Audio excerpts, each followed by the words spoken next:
So as you can see, I've filled in the bottom of my tree here, and I actually cheated and I used the medium brush to fill in the thicker part of its base down here. So you can do however you would like. So now I'm going to take our black color again, and I'm going to add some of it here to this hill here and to this dark hill over here, and do some more outlining all where we see these black areas. Now I think it'll be best to use the small brush again. Make sure you've got enough of your black, and we'll start over on the left side. So on this little area of hill, we'll just go ahead and outline it with our black and just shade it in a little bit here.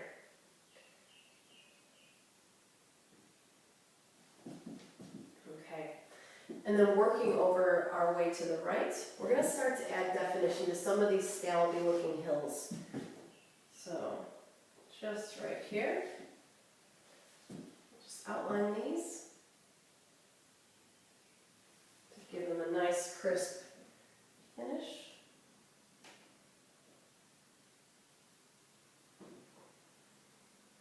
And again, we'll kind of fill in these areas around the houses where we can.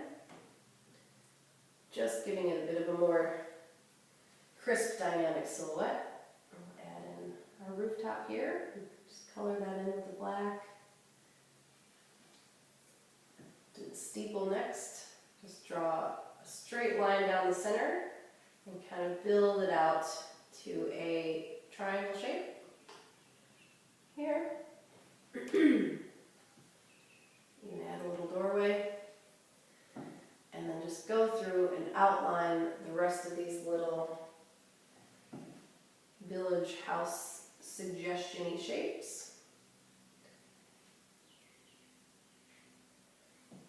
Add a bit of water to our black, and I'm going to just highlight these scallopy little hills here,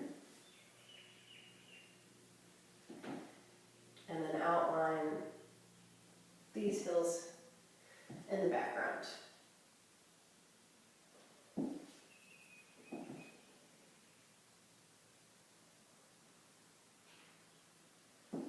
And again, make sure you've got enough water in your color so that it smoothly glides over the canvas. Take your time with this step. So next I'm going to color in this hill shape, really feathering in my dark black. I'm going to add some more to the hill behind the steeple and just add some suggestion, some shading kind of down here. So I'll start with my small brush with the smaller detailed stuff. So starting maybe from the right edge of this hill, and then I'll start my shading from the left edge of this one. Oh, this one's going to get colored in all the way anyway, mostly. So I'm just going to pull that dark color through.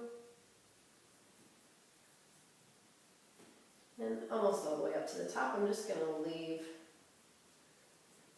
this part a little bit lighter. A little bit lighter than it is in my example, but that's okay because every painting is different. Some more in the background here. Just trying to fill in those little areas where I can still see my background yellow coming through. And then getting these hills nice and finished. And one thing I noticed is I completely neglected to paint this bottom left-hand hill. And so what we're going to do is go back through, and I think I'm going to take our black and add a tad bit of white to it. And even maybe a little bit of a yellow. Actually, no, just white. And then, so we'll just give this kind of a brighter blue feel. So again, take the black that we mixed, add a tad of white to it, and then we'll attack this lower left-hand corner. And I'll be doing that with my medium brush.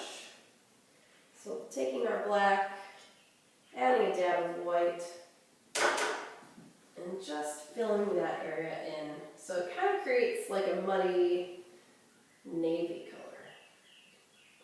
And make sure to follow the brush strokes along with the hill so that they contrast against the tree shape.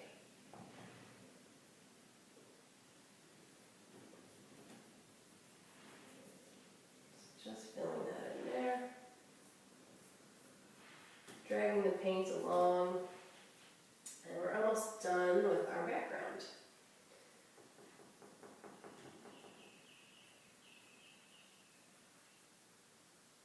Make sure you pull the paint right to the edge. There, so we're not missing anything. Okay, now, remember when I said we would go back to that orange color that we had? Well, if you ran out, now's the time to mix a little bit more.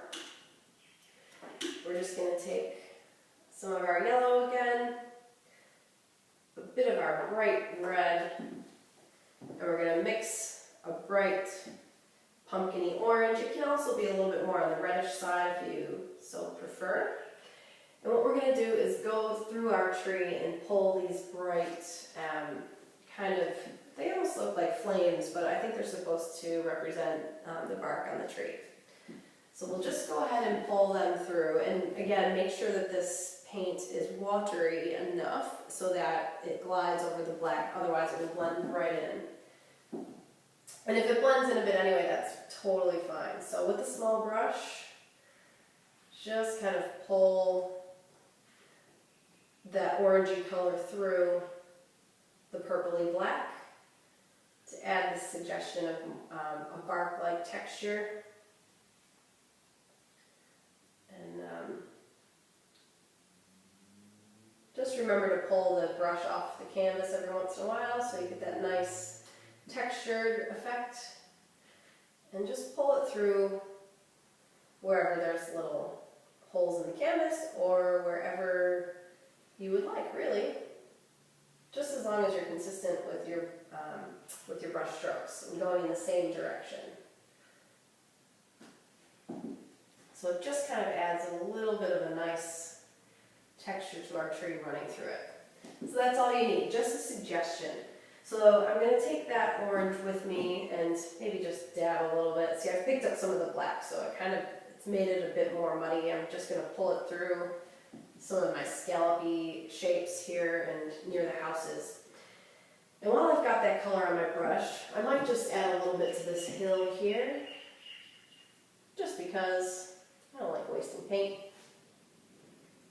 But it's up to you. If your hill's orange enough, you can certainly leave it. I just add a bit more down here.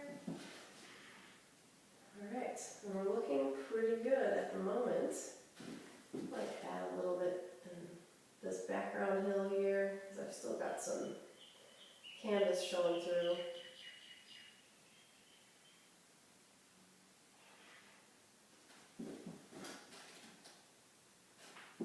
Very good. So I'm going to give my small brush a really good rinse, and then I'm going to go back to my black color just one last time, and I'm just going to add a little bit of that really, really dark purpley black blue to the sky. Just around the very outside edges of where my stars and my moon are, just to kind of give it a little bit of definition. So really, pretty much where you can see the stars radiating outward, where that ends. So just a little suggestion of this dark color.